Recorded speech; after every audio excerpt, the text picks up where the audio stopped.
तो hello guys, मानस्टैक course को शुरू करने से पहले हम इस वीडियो में कुछ एडवांस जावास्क्रिप्ट कॉन्सेप्ट्स के बारे में जानेंगे जिसकी ज़रूरत आपको पड़ेगी इन मानस्टैक। ठीक है, मानस्टैक सीखने से पहले ये जो कॉन्सेप्ट्स आपको मैं आज बताऊंगा, ये अगर आप लोग पहले से ही सीख के रखते हो तो आपको रिएक्ट सीखने की टाइम या फिर नोड.जेएस सीखने की टाइम कोई प्रॉब्लम नहीं होगा।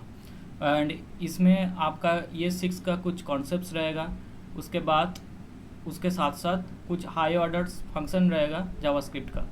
तो शुरू करते हैं इस वीडियो को। तो सबसे पहले हम यहाँ पे एक फ़ाइल बना लेते हैं basic.js नाम से, एंड यहाँ पे लिखते हैं console.log हेलो।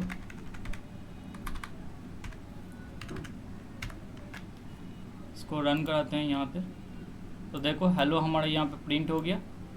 अगर आपका जो आउटपुट है वो ऐसा नहीं आ रहा तो आपको एक काम करना है, ब्राउज़र में जाके गूगल में टाइप करो इंस्टॉल नोट।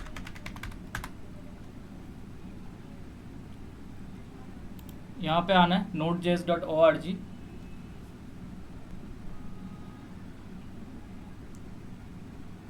यहाँ पे आके आपको LTS वर्जन डाउनलोड कर लेना है, जो भी है आपका विंडोज़ है, मैक है या फिर लिनक्स है, तो आपको इसी हिसाब से डाउनलोड कर लेना है। उसके बाद इंस्टॉल करने के बाद आपका जो जावास्क्रिप्ट कोड है वो इस तरह से VS कोड में या फिर टर्मिनल में आपका रन होगा। ठीक है, अगर इनकेस रन नहीं होता तो अब हम देखेंगे कि सबसे पहले तो हम लोग जानेंगे लेट और कॉन्स्ट के बारे में। तो अब तक अगर आपने बेसिक HTML CSS करने के बाद जावास्क्रिप्ट कर रहे हो तो आप लोग अभी तक var यूज़ करते हो, लेकिन ES6 में जो है या फिर मॉडर्न जावास्क्रिप्ट में हम लोग लेट और कॉन्स्ट का यूज़ करते हैं। तो देखते हैं लेट क्या है। तो देखो कॉन्स्ट का मतलब है कांस्टेंट। ठीक है, तो कॉन्स्ट एज इक्वल्स टू 16। तो इसका मतलब क्या है, देखो एज कांस्टेंट है, मतलब हम एज को जो है हम मॉडिफाई नहीं कर सकते, या फिर एज की जो वैल्यू है उसको हम चेंज नहीं कर सकते। जैसे कि अगर मैं यहाँ पे लिखूँ console.log एज, प्रिंट करता हूँ, देखो 16 आ गया।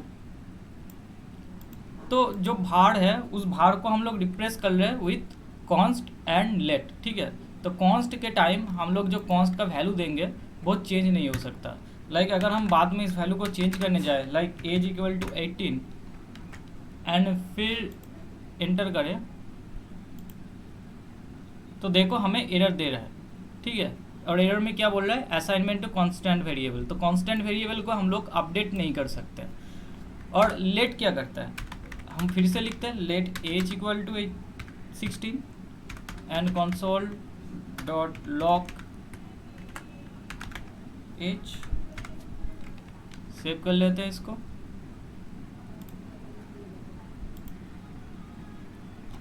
देखो एज जो है हमें 16 दे रहा है। ठीक है, अगर हम एज को फिर अपडेट करेंगे, यहाँ पे एज इक्वल टू 18 करेंगे एंड रन पे क्लिक करेंगे। ओके, इसको मुझे यहाँ पे प्रिंट करना है और यहाँ पे भी एक प्रिंट कर लेते हैं। तो देखो यहाँ पे एज पहले 16 था, अब 18 हो रहा है। तो लेट और कॉन्स्ट का जो डिफरेंस है वो आपको समझ में आ गया होगा कि कॉन्स्ट जो है वो कांस्टेंट होता है, उसका वैल्यू हम लोग चेंज नहीं कर सकते, और लेट जो है उसका वैल्यू हम लोग चेंज कर सकते हैं। That's it. सेकेंड जो कॉन्सेप्ट यहाँ पे है दैट इज एरो फंक्शंस। तो अभी तक आप लोग जावास्क्रिप्ट में फंक्शंस कुछ ऐसे लिखते हो, लाइक फंक्शन एक्ट, एंड यहाँ पे लेस से कि मैंने लेस से फंक्शन प्रिंट का एक फंक्शन लेते हैं प्रिंट, एंड इसके अंदर आप कुछ प्रिंट कराते हो, राइट, console.log लाइक प्रिंट। तो आप लोग ऐसे कुछ करते हो, एंड मैं इसको रन कराता हूँ। सॉरी, ये तो प्रिंट नहीं होगा, हमको इसको कॉल करना पड़ेगा पहले। तो लेट्स सी, देखो कि ये प्रिंट कर दे रहा है, लेकिन हम क्या करेंगे, इस फंक्शन को विथ एरो फंक्शन लिखेंगे। इस फंक्शन को ही हम लोग एरो में कन्वर्ट करेंगे। तो एरो फंक्शन कैसे लिखते हैं, देखो फॉर्मूला देखो इसका, कि जो हमारा फंक्शन का नाम है उसको हम एक कॉन्स्ट वेरिएबल के अंदर रखेंगे, कॉन्स्ट प्रिंट। ओके, नेक्स्ट हम लोग इस तरह से जो है एरो फंक्शन को लिखते हैं। एंड हम यहाँ पे लिख सकते हैं console dot log print. Same चीज़ जो है मैंने यहाँ पे लिखा, ये जो फंक्शन का नाम है वो मैंने एक कॉन्स्ट वेरिएबल के रखा, इक्वल टू जो ये आपका फंक्शन का सिंबल है जिसको पैरेंथेसिस कहते हैं उसको हमने इस तरह से डिफाइन किया। उसके बाद एरो के बाद जो बाकी का फंक्शन का बॉडी है वो हम ऐसे लिखेंगे। तो हम इस तरह से जो है एरो फंक्शन क्रिएट करते हैं। हम रिएक्ट और नोड में हम ज़्यादातर एरो फंक्शन से ही लिखेंगे हमारा कोड, ठीक है। तो देखो इसको हम रन करते हैं। देखो प्रिंट न्यू करेंगे, अगर हम रन करते हैं, देखो प्रिंट न्यू, तो समझ में आ गया आपको, ठीक है। और एक फंक्शन लिखते हैं, लेट्स से कॉन्स्ट, देखो अगर ऐड टू नंबर्स का फंक्शन आप लोग पहले कैसे लिखते थे, लाइक दिस, ऐड नम कर देते हैं, ऐड नम। उसके बाद एक आर्गुमेंट लेते थे लाइक ए बी, एंड उसके बाद रिटर्न करते थे ए प्लस बी को, राइट। अच्छा रिटर्न नहीं करेंगे हम, चलो इसको एक काम करते हैं, ठीक है, रिटर्न कर देते हैं। एंड यही फंक्शन को हम लोग अब कैसे लिखेंगे, देखो इस फंक्शन को लिखने के लिए क्या करना पड़ेगा, आपको कॉन्स्ट लेना है, उसके बाद फंक्शन का नाम लाइक एट नम, उसके बाद क्या लेना है ये, एंड फिर एरो, ठीक है। उसके बाद आप लोग इस तरह से पैरेंथेसिस भी लगा सकते हो। यहाँ पे हम लोग लिखेंगे बाकी फंक्शन का जो बॉडी है वो है return A plus B, like this. Save करते हैं, इसको रिटर्न करते हैं। अच्छा ये हमने पहले से डिफाइन करके रखा है इसलिए एरर दे रहा है, तो इसको हटाते हैं पहले। नेक्स्ट इस फंक्शन को भी कॉल करना है, तो प्रिंट के आगे कॉल करते हैं एट नम, लाइक दिस। चलो देखते हैं क्या बोल रहा है, ए इज़ नॉट डिफाइंड। ओ अच्छा, देखो आर्गूमेंट हम लोग कहाँ पे पास कर रहे थे, आर्गूमेंट हम लोग यहाँ पे पास कर रहे थे, तो यहाँ पे भी तो हमें आर्गूमेंट पास करना पड़ेगा। एंड हमें यहाँ पे जो है 2 नंबर भी पास करना पड़ेगा, लाइक 5,3। लेट्स सी क्या ये रिजल्ट देता है।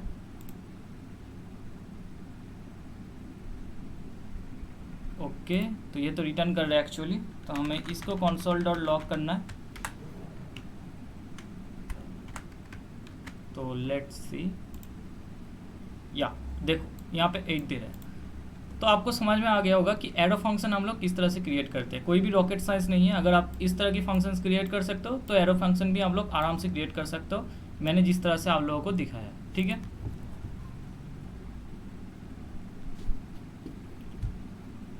अब हम सीखेंगे टेम्पलेट रिटर्नल्स। टेम्पलेट रिटर्नल्स क्या होता है, सॉरी स्पेलिंग गलत लिख दिया मैंने, ठीक है। देखो टेम्पलेट रिटर्नल्स जैसे कि मैंने एक वेरिएबल ले लिया const age equal to 21, okay. अब यहाँ पे मैं प्रिंट करूँगा console dot log, back tick लगाऊंगा, लिखूंगा माई एज इस, ठीक है। उसके बाद डॉलर लिखूंगा, इस तरह से ब्रैकेट्स लगाऊंगा एंड लिखूंगा एज। तो इस चीज़ को क्या कहते हैं हम, टेम्पलेट रिटर्नल, ओके। तो इस तरह से हम लोग जो है कि स्ट्रिंग के साथ हम लोग एक जो वेरिएबल है उसको यूज़ कर सकते हैं। अगर मैं इसको आप लोगों के सामने प्रिंट करके दिखाऊं तो देखो माई एज इज़ 21। आप इस तरह से कुछ भी कर सकते हो, जैसे कि कॉन्स्ट नाम अगर मैं लिखूं const name equal to like Shoaib, and अगर आप यहाँ पे लिखो and my name is name, तो देखो यहाँ पे my name is my age is 21 and my name is Shoaib. तो इस तरह से जो है आप लोग टेम्पलेट डिटेल्स का यूज़ कर सकते हो। ये जो मेथड है इसको हम लोग कहते हैं टेम्पलेट रिटर्नर्स। ओके, तो अब हम देखेंगे spread operator and rest operator. तो ये क्या चीज़ है, तो देखो let's say const ARR equals to, मैंने एक यहाँ पे एरे ले लिया 2,3, ठीक है।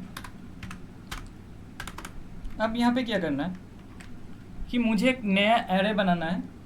उस एरे में ये 1 2 3 मतलब ये एरे का एलिमेंट तो रहेगा ही रहेगा, उसके साथ में एक्स्ट्रा कुछ एलिमेंट यहाँ पे ऐड करना चाहता हूँ। तो वो कैसे करते हैं, जैसे कि कॉन्स्ट, जैसे कि मुझे एक नया एरे बनाना है जिस एरे में जो एरे का एलिमेंट है लाइक 1 2 एंड 3 वो तो रहेगा ही, उसके साथ साथ मुझे और भी एलिमेंट ऐड करना है लाइक 4 एंड 5, और ये जो है एरे 2 में आएगा। तो वो कैसे हम लोग करेंगे, तो आप लोग कहेंगे कि हम इसके एलिमेंट को निकालेंगे फॉर लूप चला के, और एक एक करके हम लोग इसके अंदर जो है पुश करेंगे, और उसके बाद हम लोग जो है ये न्यू एरे बनाएंगे। उसके बाद 4 और 5 को भी पुश कर देंगे और नया एरे बनाएंगे। लेकिन ऐसा हम लोग नहीं करेंगे इन एडवांस जावास्क्रिप्ट। इसको करने के लिए हमें क्या करना है, देखो लेट्स से कॉन्स्ट ARR 2, ये नया एरे मुझे बनाना है। यहाँ पे क्या लेना है, यहाँ पे मुझे जो है हमारी एरे का जो है एलिमेंट लेना है, राइट। तो इसको मैं कैसे लिखूँगा, इसको मैं इस तरह से लिख सकता हूँ 3.ARR1, सॉरी 3.ARR, ठीक है। एंड उसके साथ मुझे क्या क्या ऐड करना है, मुझे 4 ऐड करना है एंड 5 ऐड करना है। तो दैट इज गाइस, तो इस तरह से जो है हम लोग ये एरे का एलिमेंट को इस तरह से यहाँ पे ऐड कर दे रहे हैं। ये 3.ARR का मतलब क्या है कि यहाँ पे जितने भी एलिमेंट है वो इस जगह पे आ जाएगा, ठीक है। अब अगर हम लोग इसको console.log करेंगे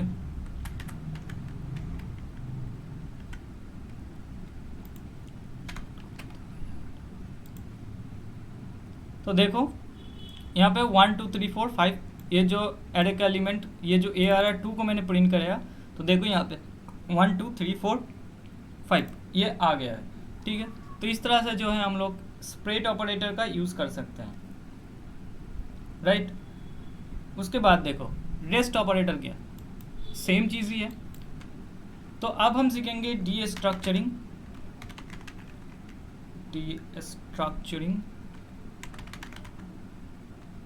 ठीक है।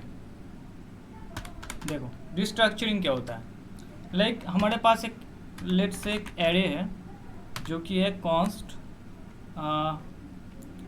std, और इस एरे के अंदर हमारे पास जो स्टूडेंट का नाम है, अच्छा std नहीं लिखते, लेट्स सी नाम लिखते हैं। एक नाम का एरे है एंड यहाँ पे हमारा कुछ जो है वैल्यूज़ है, राइट।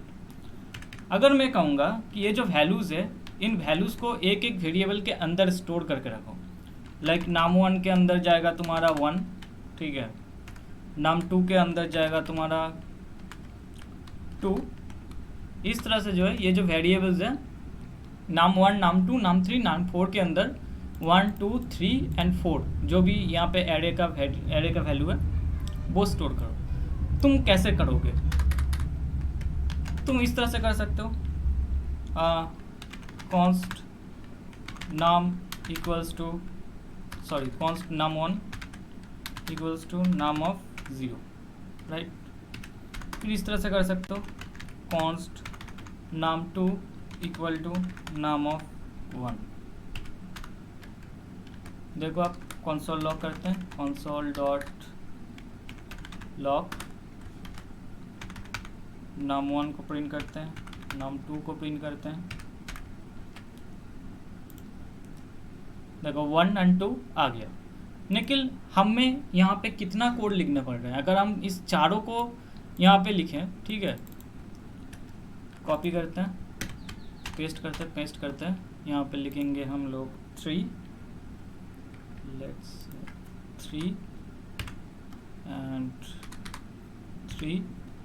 एंड यहाँ पे लिखेंगे हम लोग 4। तो देखो हमें कितना लाइन का कोड लिखना पड़ा, 4 लाइन का एक्स्ट्रा कोड लिखना पड़ा।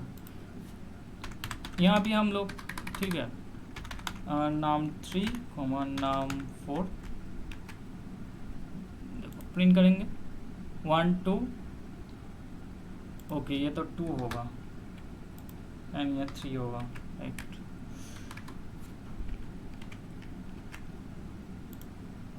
देखो 1 2 3 4, लेकिन इसके लिए हमें 4 लाइन का कोड लिखना पड़ रहा है। अगर हम 4 लाइन का कोड ना भी लिखते तो भी हो सकता था ठीक है लूप के थ्रू, लेकिन हमें बहुत सारा कोड लिखना पड़ेगा। लेकिन डिस्ट्रक्चरिंग की वजह से हम लोगों को ये जो कोड है हमारा वो छोटा हो जाएगा। तो डिस्ट्रक्चरिंग कैसे करते देखो, अगर हम लोग यहाँ पे लिखें नाम const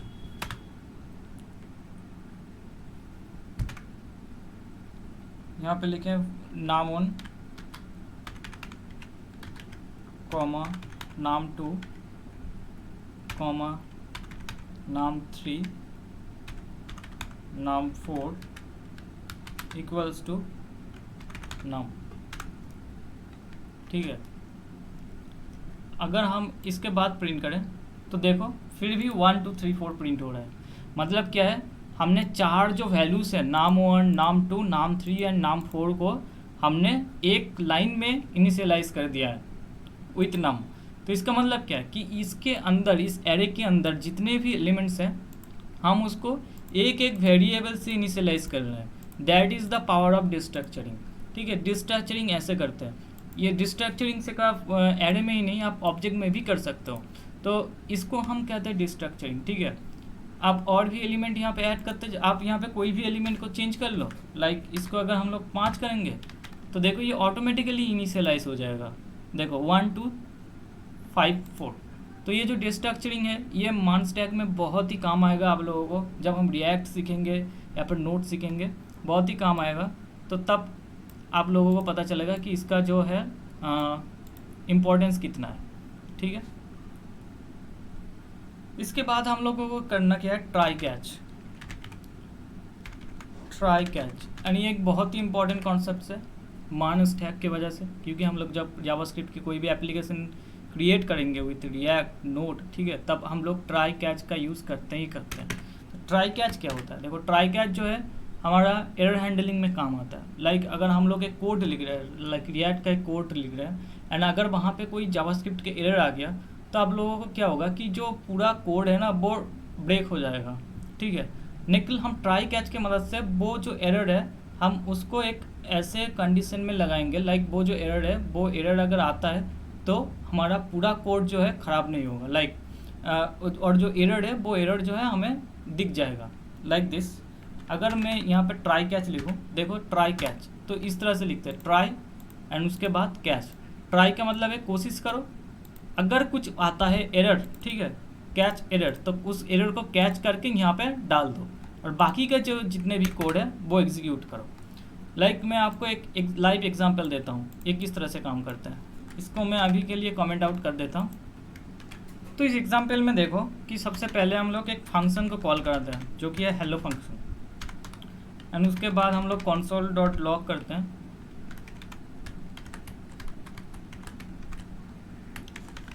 this code is running. तुम्हें पता है कि यहाँ पे जो है एक रॉन्ग काम किया हमने कि हेलो को हमने कॉल करा है लेकिन हेलो को कहीं डिफाइन नहीं किया। तो ये क्या है, एक एरर है। तो अब यहाँ पे देखो अगर मैं इस कोड को रन करता हूँ तो देखो यहाँ पे एरर आ गया, लेकिन इसका बाद का जो कोड है like this is the code वो रन नहीं हुआ। तो इससे क्या होगा कि हमारा जो एप्लीकेशन है उसके वो फट जाएगा, ठीक है, वो रन काम करना बंद कर देगा क्योंकि हमारा जो पूरा कोड है वो ब्रेक हो चुका है। इसके लिए इसके बाद जितने भी कोड है वो देखो काम नहीं कर रहा, ठीक है। लेकिन अगर हम इसको ट्राई कैच के अंदर लिखे, देखो अगर हम इसको ट्राई कैच के अंदर लिखे, इस हेलो को अगर हम ट्राई कैच के अंदर डाल दें, ओके, एंड यहाँ पे हम लोग एक कंसोल कर दें सिंपल सा console.log दिस हैच एरर।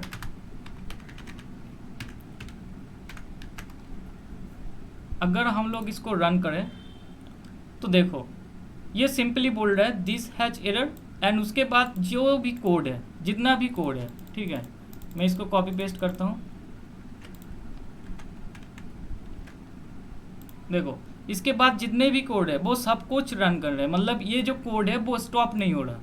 मैंने यहाँ पे गलत लिखा है कोड, ठीक है, ये कोड एरर दे रहा है, लेकिन इसके बाद का जितने भी कोड है वो ब्रेक नहीं कर रहा है ट्राई कैच के यूज़ करने से पहले। तो ये इसको कहते हैं हम लोग एरर हैंडलिंग। तो इस तरह से जो है हम जावास्क्रिप्ट में एरर हैंडल करते हैं कि जो कोड हम लोग ट्राई के अंदर लिखेंगे उसके अंदर अगर कुछ एरर आता है तो वो जो है एरर कैच के अंदर हम लोग उसको रिसीव भी कर सकते हैं। लाइक अगर मैं यहाँ पे ये जो एरर आ रहा है ना, इसको प्रिंट करूँ तो यहाँ पे दिखाएगा कि क्या एरर है। देखो कंसोल में दिखाएगा क्या एरर है, ये देखो एरर दिख रहा है, रेफरेंस एरर, ठीक है। अगर मैं इसको नहीं प्रिंट करूँ तो कुछ नहीं दिखेगा, देखो कुछ नहीं दिख रहा, ठीक है। तो इस तरह से जो है हम एरर हैंडलिंग करते हैं। एंड ये है ट्राई कैच का यूज़, कि ट्राई में अगर हम लोग कुछ कर रहे हैं, अगर उस पर एरर आ गया तो वो जो है बाकी का जो जावास्क्रिप्ट का कोड है वो रन करेगा, वो स्टॉप नहीं करेगा। अगर हम लोग ट्राई कैच का यूज़ नहीं करते तो बाकी का जो कोड है वो रन नहीं करता। तो आशा करता हूँ कि आपको ट्राई कैच तो समझ में आ गया होगा। तो देखो अब हम देखेंगे कुछ high order functions of JavaScript, ठीक है, हाई ऑर्डर फंक्शंस। सबसे पहला जो हाई ऑर्डर फंक्शन हम लोग देखेंगे वो है मैप। तो मैप क्या काम करता है कि आपके पास एक एरे है लाइक 1, 2, 3 एंड मैप क्या काम करता है कि ये जो आपके पास जितने भी एरे हैं इनके वैल्यूज़ को चेंज करना, न्यू वैल्यूज़ में कन्वर्ट करने का काम करता है मैप। लाइक अगर मैं कहूँगा, सॉरी क्या हो गया यार, लाइक अगर मैं कहूँगा कि मेरे जो एरे है सारे एलिमेंट है, उन सारे एलिमेंट को 2 से मल्टीप्लाई कर दो एंड 2 से मल्टीप्लाई करने के बाद जो नया एलिमेंट है वो रिटर्न करो। मतलब कि जो ARR है वो मेरा, तुम ऐसा कर दो कि 2, 4, 6, तो एक नया एरे बनाओ जो कि होगा एरे 2, ठीक है।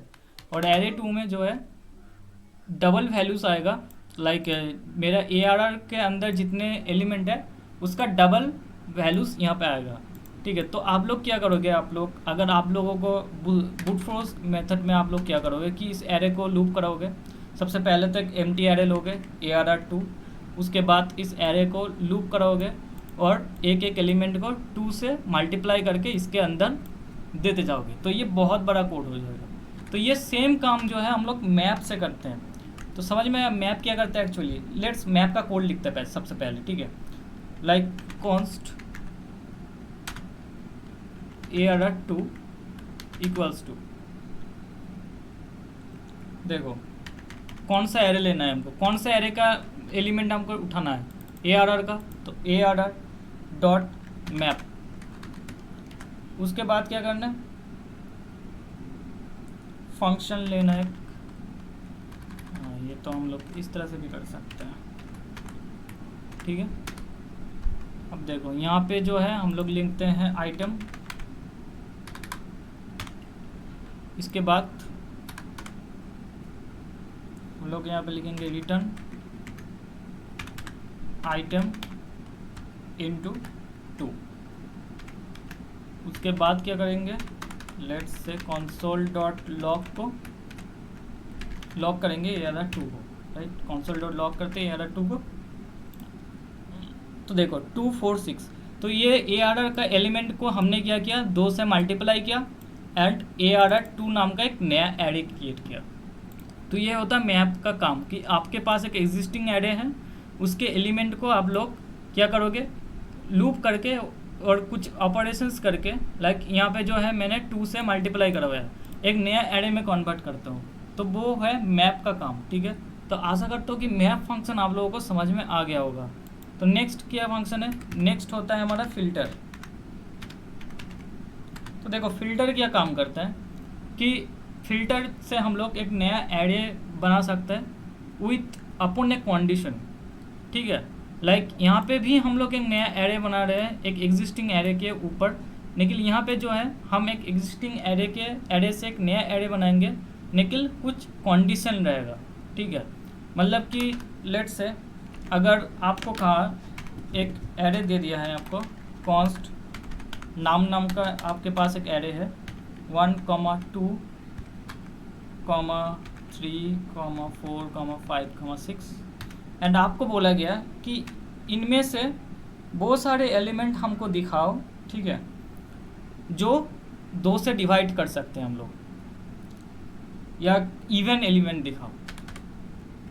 तो ये जो काम है, देखो ये जो काम है ये हम लोग फिल्टर से करेंगे। तो क्या हो रहा है यहाँ पे कि यहाँ से हम लोग एलिमेंट को उठा रहे हैं on basis of a condition, एक कंडीशन के हिसाब से एक नया एरे क्रिएट कर रहा है, ठीक है। तो एक आपको एरे दिया हुआ है, अगर आपको कुछ कंडीशंस दिया हुआ है एंड आपको एक न्यू एरे बनाने को कह रहा है कि इस कंडीशंस के ऊपर मुझे इस एरे से एक नया न्यू एरे चाहिए, तो उस काम में फिल्टर यूज़ होता है। लाइक नाम के अंदर हमारे पास क्या क्या एलिमेंट है 1 to 6 और हमें क्या बोला गया है कि नाम के अंदर से जो इवन एलिमेंट्स है वो हमको शो कराओ।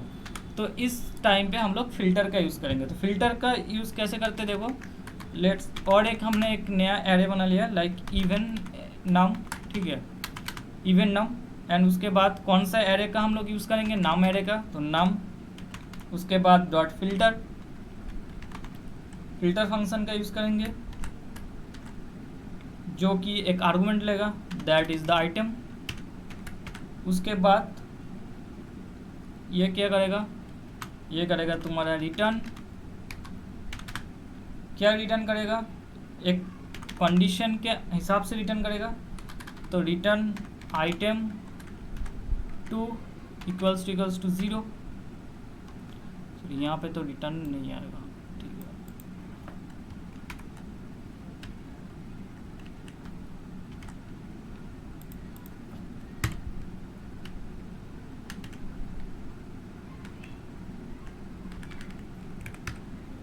So that's it.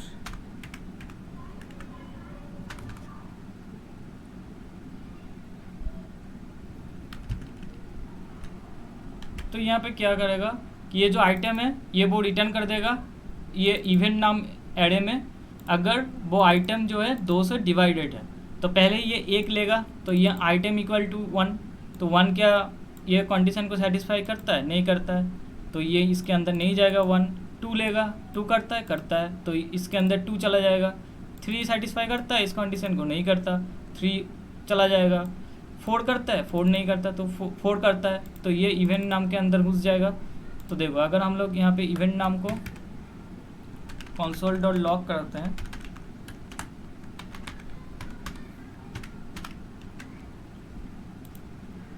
कोड को रन करते हैं, तो देखो 246 हो गया ना, 246। ओके, तो एक्चुअली हमें console.log करने की ज़रूरत ही नहीं है, हम बिना console.log के भी प्रिंट कर सकते हैं। देखो एक्चुअली ये ऑटोमेटिकली प्रिंट कर दे रहा है, ठीक है। तो इस तरह से जो है हम लोग कर सकते हैं फ़िल्टर का यूज़। उसके बाद और एक आपका जो है हाई ऑर्डर फंक्शन है that is for each. For each क्या करेगा कि हमारा एक एरे है एंड उसके अंदर हम लोग लूप करने का काम करते हैं फॉर ईच। लाइक अगर आपके पास एक एरे है लाइक कॉन्स्ट फ्रूट्स एंड उसके अंदर कुछ फ्रूट्स का नाम है like Apple, banana and mango, and अगर आपको कहा गया कि ये जितने भी एलिमेंट्स हैं उसको प्रिंट कराओ, तो ये काम करता है तुम्हारा for each function. Like for each function का हम लोग इस तरह से लिख सकते हैं फ्रूट्स